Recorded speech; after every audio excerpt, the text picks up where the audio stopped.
Salut! Bienvenue dans À Cheval, le podcast de l'équitation collaborative. Je suis Morgane, je suis coach en équitation et j'accompagne mes élèves, peu importe leur discipline ou leur niveau équestre, vers plus de collaboration dans leurs échanges avec leur cheval. Si tu es cavalière et que tu es à la recherche de connaissances, de tips, de réflexions ou d'exos pour que ton équitation devienne plus collaborative, alors tu es au bon endroit. Dans ce podcast, je te partage seule ou avec mes invités tout pour t'inspirer et que tu puisses développer l'équitation dont tu rêves avec ton cheval. T'es prête ? Allez hop, à cheval ! Salut, j'espère que tu vas bien.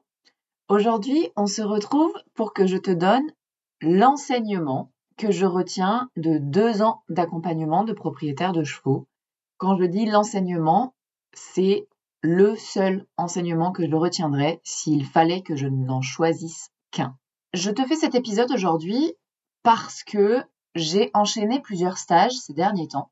J'adore enchaîner les stages comme ça. C'est hyper enrichissant. Je rencontre plein de nouveaux propriétaires de chevaux, plein de nouveaux couples. Je revois certains couples que j'ai vus des mois avant et je peux voir soit les progrès, soit les mécanismes qui sont en place dans les couples cavaliers-chevaux et qui les empêchent de progresser sur le moment. Et allez, je vais pas te faire poireauter plus longtemps. L'idée, c'est vraiment que je te donne sur ces stages, en fait, à chaque fois, je confirme qu'il y a vraiment un truc de ouf qui change complètement le rapport entre le cavalier et le cheval. Ce truc, cet enseignement, ce n'est autre que la respiration.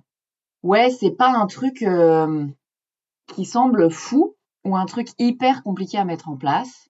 Si je ne devais retenir qu'une chose de tous les stages que j'ai animés sur les 2 dernières années, je retiendrais que 98% des gens ne respirent pas et que ça pose de gros soucis dans leur communication avec leurs chevaux.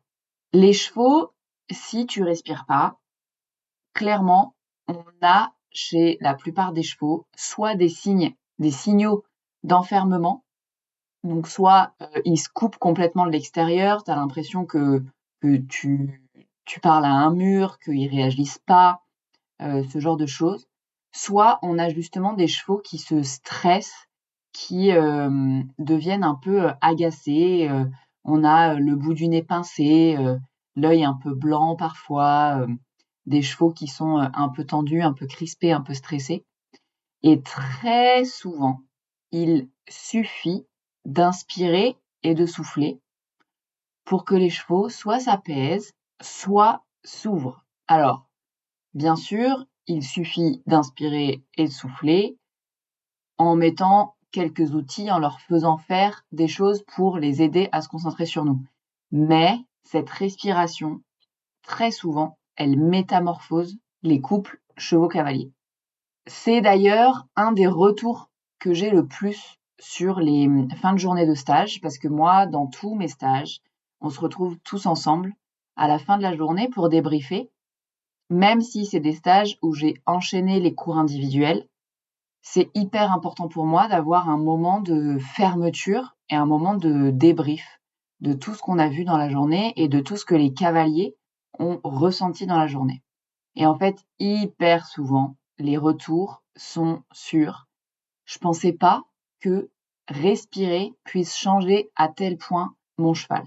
Et pour tester ça, pour tester ce que ça fait déjà en toi de respirer et du coup ce que mes élèves vivent pendant les stages avec leur cheval, ce que je te propose maintenant tout de suite, évidemment si tu n'es pas au volant de ta voiture en écoutant cet épisode de podcast et si tu as la possibilité de le faire en restant en sécurité, je te propose de fermer les yeux, de prendre une grande inspiration par le nez et de faire une grande expiration par la bouche. T'es prête? Je le fais avec toi.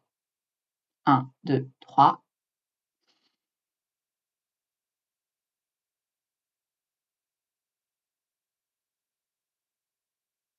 Encore une fois, une grande inspiration par le nez.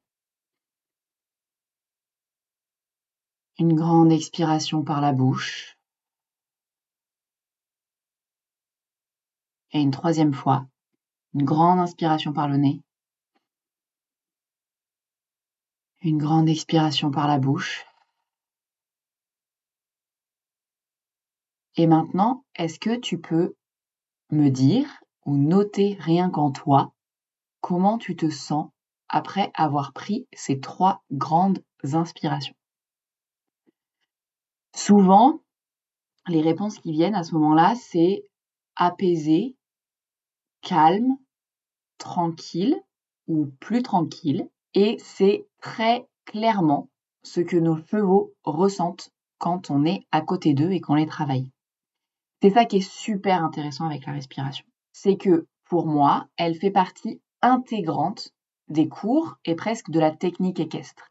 Si on fait tout parfaitement d'un point de vue technique, mais qu'on a la respiration bloquée, ou qu'on respire, vous savez, avec la respiration du petit chien, là, très, très en hauteur, très dans les poumons, dans le haut du corps, et si on ne fait pas l'effort de vraiment respirer par le bas du ventre et déployer tout notre diaphragme, il va forcément nous manquer quelque chose.